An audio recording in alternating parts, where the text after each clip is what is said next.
Welcome to the Instagram stories for Saturday, June 14th. I'm your host, Daniel Hill, and this is the weekend edition. Today on the show, we'll get into some stats about Instagram trial reels and how creators have been using them and what's been the outcomes. Additionally, we'll talk about some updated features on the Instagram app, including a larger integration with Spotify and the upcoming ability to rearrange your profile grid so that the posts you want can appear where you want on your Instagram profile page. Additionally, we'll hear from YouTuber Casey Neistat talking about how he looks at content creation and how Mr. Beast looks at content creation and why those two views are different. Additionally, I'll talk about the Instagram Stories newsletter, where I'm going to be sending the first edition very soon. And also we'll hear from a listener with some positive comments and feedback. All of that and more on today's episode. But first, here's a quick word from our sponsors.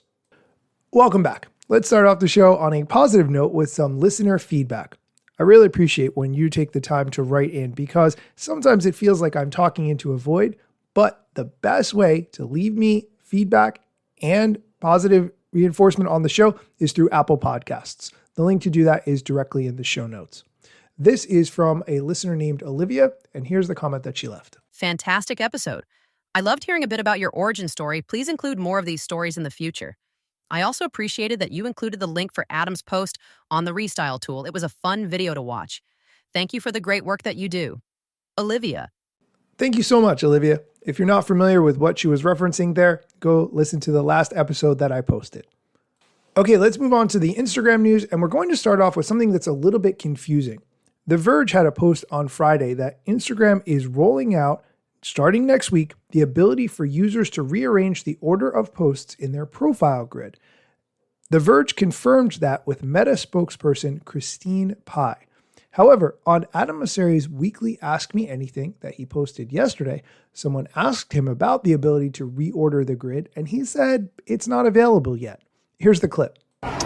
We haven't launched that yet. We're exploring moving highlights into the grid. I know that's contentious, so it may or may not happen. But giving people complete control over their grid so they can reorder it however they want.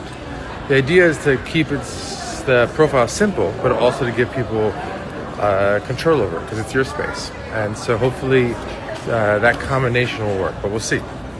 That clip is a little bit confusing to me because he says it's not available yet, but I have seen people on Instagram who do have the ability to rearrange their profile grid. Make sure your app is updated to the latest version and test and see if you have the ability to do that. If you don't, you always have the ability to pin 3 posts to the top of your profile. That's always an option as well. Now let's move on to our next topic, trial reels. The Instagram team released some stats for what creators are seeing from using trial reels. And here's what they said, quote, after trying trial reels, 40% of creators started posting reels more often. And of those who did, 80% saw an increase in reels reach from non-followers, end quote. They give a little bit more context about this statistic, saying, quote, this is based on an internal analysis of over 400,000 creators actively producing reels before and after trying trial reels. It examined the percentage of creators who experienced an increase in reels production and unconnected reach 1 month after they first used trial reels to the month before adoption and controls for confounding factors. This is designed to highlight possible performance, but performance is not guaranteed, end quote. I will link to this blog post so you can see all the stats about trial reels for yourself. If you're not familiar with trial reels and you haven't used them before, definitely worth experimenting because it gives you an opportunity to create content and show it to non-followers first before your followers see it. You can do A/B testing, so you can try one version of a video or a different version, or you can make 25 versions, whatever you want, and your followers will not see it, which is a really nice thing. Then once you decide which version of that trial reel has performed the best, you can then release that to your followers. So then everyone will see the best performing reel that you made.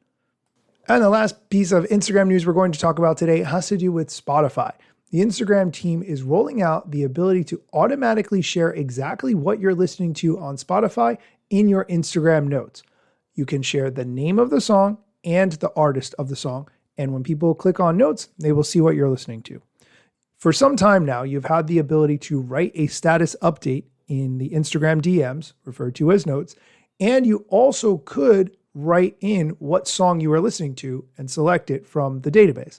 However, now this is a direct link with what you're listening to on Spotify. You may think this is a great idea so that your friends see what great taste in music you have, or you might be a little bit concerned that you are deep diving, listening to all the ABBA songs that you might have ever liked, and maybe you don't want everyone to know that you're listening to those ABBA songs. Or maybe you do. That's up to you. Okay, we're going to take a quick break. When we come back, I'm going to talk about the email newsletter that I recently announced, and we'll hear a clip of YouTuber Casey Neistat talking about his thoughts on content creation versus Mr. Beast. Stick around. Welcome back. I want to give this next clip a little bit of context. If you are not familiar, Casey Neistat is a YouTuber. He has 12 million followers on YouTube. His content is fantastic. He is a videographer, cinematographer person, and his content is really artistic. He does not design his content for views. I'm going to play a clip of him explaining how he thinks about creating content versus Mr. Beast. But before I play that, I want to just explain a little bit more. I actually saw Casey Neistat in person give this talk for the clip that I'm about to play. It was at the Build Expo at the Jacob Javits in Manhattan. The conference was put on by B&H Photo. If you're not familiar, B&H Photo sells camera and video equipment. They have been in the game for a super long time, and they are a well-known, well-trusted resource for photography and videography equipment. Every 2 years, they put on a conference called the Build Expo. And the next conference is coming up. It's actually next week. It is free to register and attend. Obviously, they want you to buy camera equipment. That's the point of the conference. But you can hear fantastic content creators, photographers, videographers, plenty of other people who work in a variety of different industries. They'll be giving talks on panels, demonstrating equipment. There's so much there. The Build Expo is absolutely worth attending. I had a great time when I went 2 years ago. I'm going to try to go again next week. Here's the clip of Casey Neistat talking about how he thinks about content creation versus how Mr. Beast thinks about it. I think it's tough, and I think it's tough for creators to navigate this.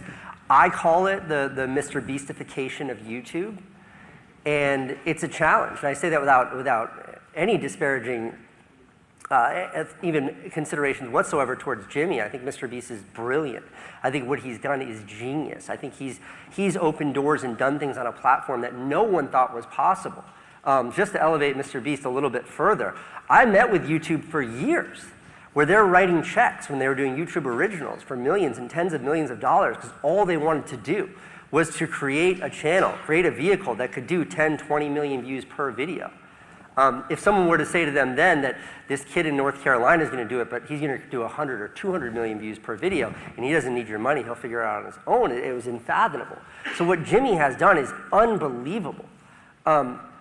But I think the shock waves of that, what's happened behind that is something that I see as like, for me, it's a bit of a conflict in this space.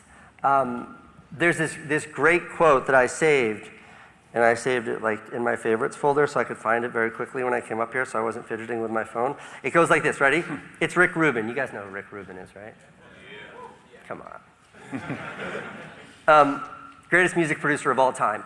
This quote from him is, "The time for commercial considerations is after the work is complete."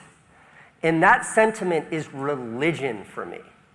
And what that means is the only kind of creative endeavors that I choose to do, what I love, the work that speaks to me the most, is the kind of work where you put your head down and you say, how can I tell the best story?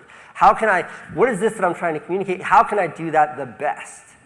And then once that's done, once you've achieved that, once the song is laid down, the video is done, your movie's complete, then you say, okay, how do we actually make money off of this?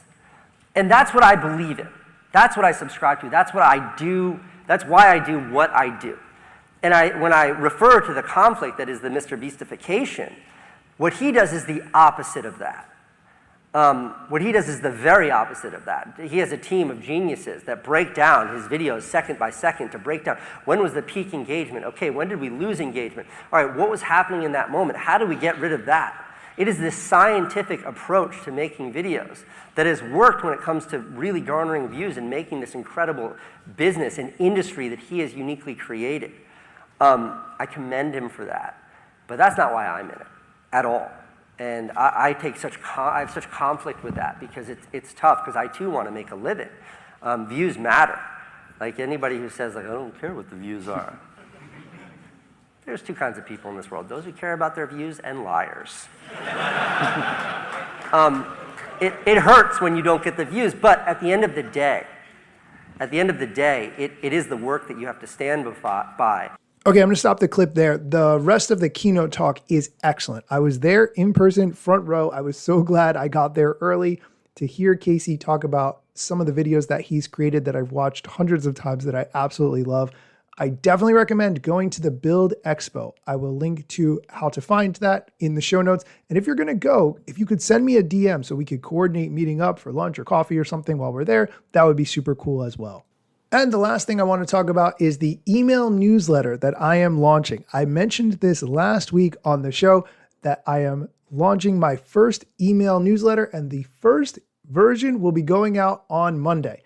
If you would like to get a weekly roundup newscap of all the social media news that I talk about on this show each and every episode, you can subscribe. The link to do that is in the show notes. If you are listening on a smart speaker and you do not have access to the show notes, you can send me a DM at Daniel Hill Media, again, at Daniel Hill Media, and I will send you the link to subscribe. That is it for today's episode. As always, thank you for listening, and be sure to come back next time for more social media news, other important things that you should know. Could be strategy, could be something else, but as always, thank you for listening. Let me tell you a couple things that you should know about me. A product manager, but do not have a bachelor's degree. But actually, that's factually a fraction of me. And other fractions posting content irregular and irrationally. Still probably won't get a job at the Gram. They forgot, they don't know, or don't care who I am. That's why you never see me at the parties and events. My lack of followers must make me irrelevant. Don't have a course, a book to sell to make a bag of grand. Not a social media marketer, don't represent any brands. Plain to see, don't have an agency. But I got a lot of spam, just putting in my work without the glitz and glam. Won't catch me eating fish unless it's shrimp or clam. No six pack, no risk that, there's a gym card in my hand. Don't have a full-time job, but I got a lot of plans. Stay plotting, dropping knowledge on TikTok and Instagram.